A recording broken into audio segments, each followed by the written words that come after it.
A palavra de Deus é a palavra de Deus, tanto na boca dele quanto na minha. Pega isso aqui, irmão. Porque somos carregados de autoridade quando somos carregados de palavra? Porque a palavra de Deus continua sendo palavra de Deus, tanto na boca dele quanto na minha. Paulo diz: se um anjo descer do céu e apresentar para vocês um novo evangelho, considerem maldição, anátema. Nada vai ser acrescentado, nada pode ser removido, não pode ser atualizado. A palavra de Deus é perfeita, porque ela não contém Deus, ela é Deus. A palavra de Deus é o próprio Deus. Ela é suficiente, ela é poderosa.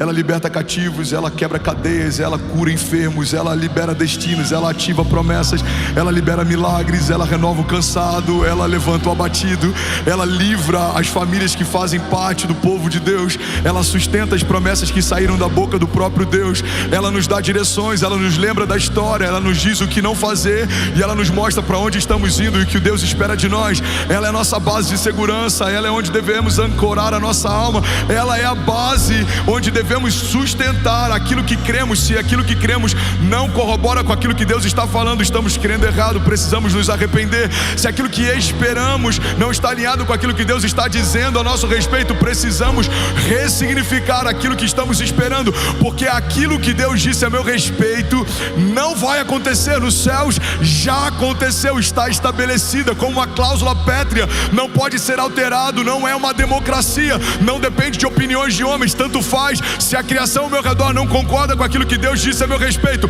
aquele que prometeu é fiel para cumprir. Se o inferno não está feliz com aquilo que Deus disse a teu respeito, diga então para reclamarem com quem te estabeleceu. Foi ele quem escolheu Davi, o seu pai não escolheria Davi, os seus irmãos não escolheriam Davi, ele foi esquecido, estava abandonado, mas Deus mandou chamar Davi. José foi vendido, foi feito escravo, estava cativo, mas no tempo de Deus, Deus mandou chamar José.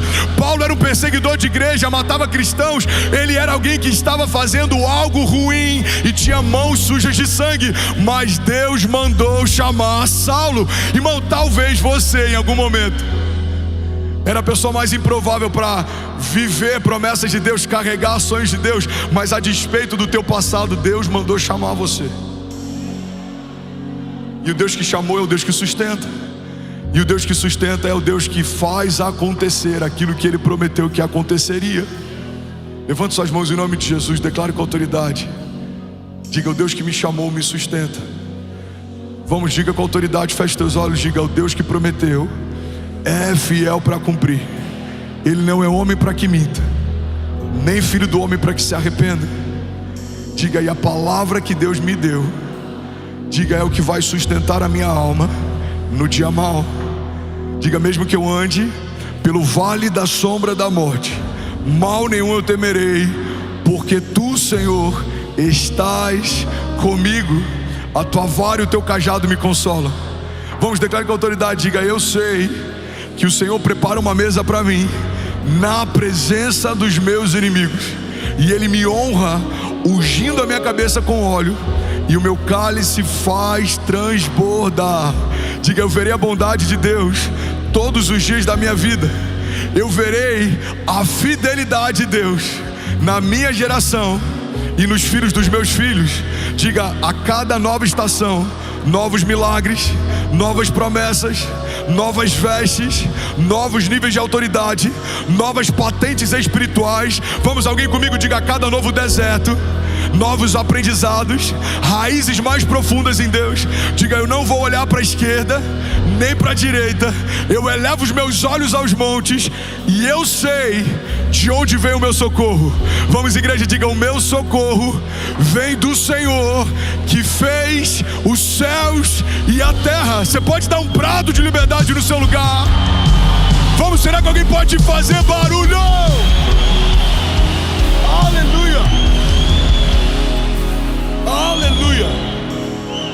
Fala comigo: a palavra de Deus é a palavra de Deus, tanto na boca dele quanto na minha. Isso não é arrogância, Isso é zelo. Precisamos ter cuidado com aquilo que falamos a partir daquilo que ouvimos, porque a palavra de Deus é a palavra de Deus, tanto na boca dele quanto na minha. Ezequiel 37:4 diz assim: Filho do homem, esses ossos poderão tornar a viver? Eu respondi: ó soberano Senhor, só tu sabes. Então ele me disse, fala comigo, então ele me disse: profetize a esses ossos e diga-lhes, ossos secos, ouçam a palavra do Senhor. Assim diz o soberano. Irmão, o versículo 4 fala só a respeito do que ouvimos e do que falamos. O profeta ouve de Deus, fala o que ouviu. Diga, filho do homem, diga a esses ossos secos. E aí o profeta se vira para um vale de ossos secos e diz: vale de ossos secos, ouçam o que diz a voz do Senhor. Por que muitas mulheres não ganham seus maridos através do testemunho? Porque ao invés de dizerem o que Deus diz a respeito deles, querem dizer o que elas sentem sobre eles. Por que muitas vezes a gente fere pessoas? Como líder, várias vezes eu preciso lidar com esse desafio, porque muitas vezes ao invés de liberarmos o destino a partir daquilo que Deus diz sobre eles, falamos aquilo que sentimos sobre eles. Por que muitas vezes a gente amaldiçoa aquilo que Deus nos confiou sem perceber? Reclamamos da empresa que um dia oramos para ter, reclamamos de filhos que um dia oramos para gerar, reclamamos de casamentos que um dia oramos para vivenciar. Por quê? Porque quando a gente para de falar o que Deus fala, a gente começa a falar o que a gente sente. E é isso que tem roubado de muita gente o sobrenatural de Deus. Porque sentimento passa, mas as palavras de Deus não passarão, diz o Senhor. Falamos aquilo que não queríamos viver. Irmão, guarda isso aqui em nome de Jesus. A dinâmica que Deus estabeleceu a partir do poder da palavra da fé não é para falarmos o que não queremos viver, é para falarmos o que queremos viver. A Bíblia não diz que no princípio criou Deus os céus e a terra era sem forma e vazia, havia escuridão. Então Deus disse: uau, que lugar escuro, e bum, ficou mais escuro. Não.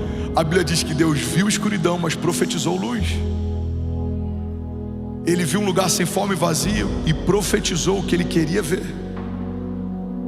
Qual é o poder da palavra da fé? Não é para falarmos o que estamos sentindo, é para falarmos o que Deus está falando. Você está comigo? Então a gente vai chegar na empresa na segunda-feira e você não vai falar: cara, eu não aguento mais. Não, você vai falar assim: Senhor, eu creio que ainda essa semana o Senhor vai me surpreender com milagres, sinais e maravilhas. Pai, eu creio que aquilo que o Senhor disse a respeito desse negócio vai se cumprir.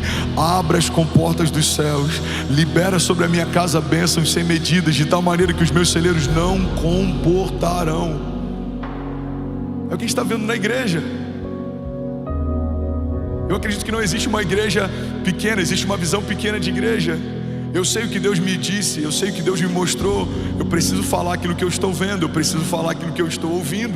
Alguns dizem: pastor, você não acha que já está bom? Eu preciso comunicar aquilo que eu ouvi de Deus. Nem começou. Sim, temos desafios, muitos. A gente precisa melhorar no discipulado, a gente precisa melhorar no kids, a gente precisa melhorar na logística, a gente precisa melhorar no parque, a gente precisa... Irmão, mas tudo isso faz parte daquilo que Deus está fazendo. Porque se Deus está mostrando isso para você, é porque Ele espera que você faça parte da solução daquilo que está vendo.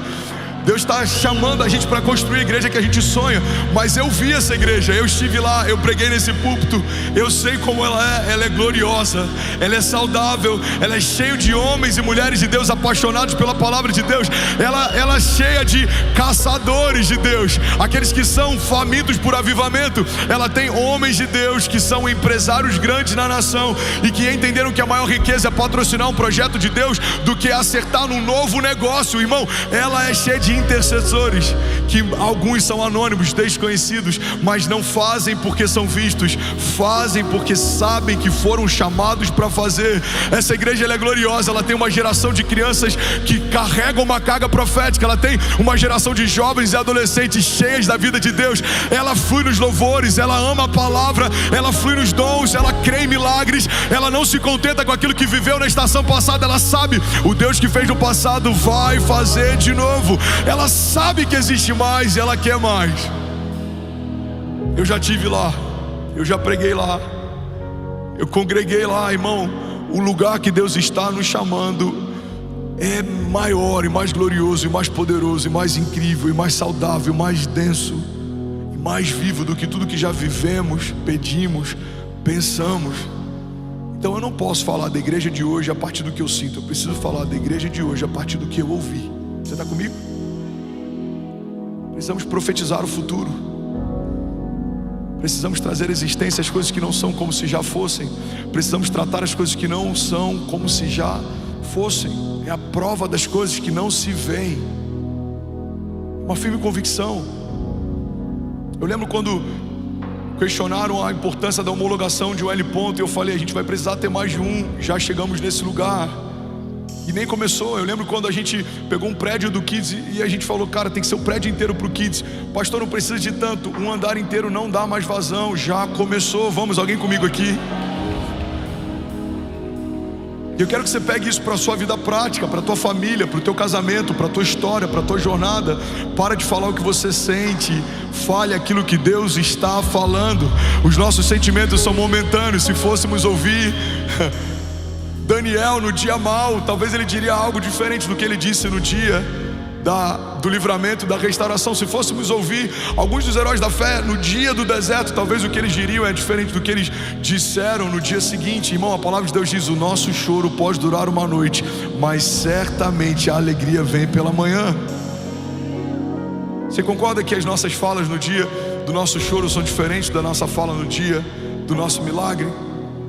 Então fale como alguém que vive milagre, mesmo enquanto o milagre ainda não está acontecendo. Caminhe como tal, se porte como tal. A Bíblia diz, Filho do homem, esses ossos poderão tornar a viver? E eu respondi, ó soberano Senhor, só tu o sabes.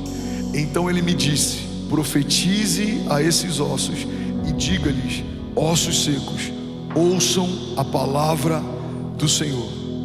Feche teus olhos. Bom, você acabou de assistir uma mensagem aqui do nosso canal. Eu tenho certeza que ela te edificou e que ela vai gerar algo novo em você. E a gente separou mais 2 vídeos. Eu quero deixar essas indicações aqui para você continuar queimando com Jesus. E eu quero muito te fazer um pedido também. Se essa mensagem te edificou, comenta aqui embaixo, segue o canal, me ajuda a compartilhar para que mais pessoas sejam tocadas também. Deus te abençoe.